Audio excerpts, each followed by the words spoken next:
ಹಾ ಆ ಕಡೆ ಏನಾಯ್ತು ಮಾಮ? ಅಲ್ಲಿ ಏನು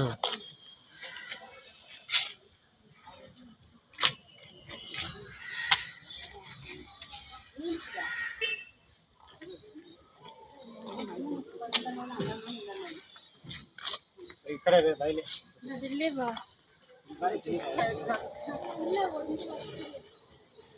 ಆ ಕಡೆ ಹೋಗಂಬ ಸಾಕು ಅದಕ್ಕೆ ನೋಡಲ್ವ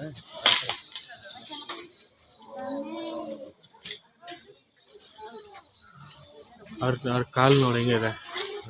ಇಡಪ್ಪದ ಅದಕ್ಕೆ ನೋಡು ಎಷ್ಟು ಒಂದು ಕ್ವಿಂಟಲ್ ಐತೆ ಅದು. ಒಂದು ಕ್ವಿಂಟಲ್ ಇಲ್ಲ ಮಾಮ ಐತೆ ಮಾಮ ಎಲ್ಲ ಎಷ್ಟು ಗಟ್ಟಿ ಇದೆ ನೋಡು ಕಾಲು. ಮುಂದ್ಗಡೆ ಇರುತ್ತೆ ನೋಡು ಒಂದೇ ಹೊಡೆದ ಅಲ್ಲ. ಹಾಯೇನು ಕಾರ್ತಿಕ್ ಹಾಯೇನು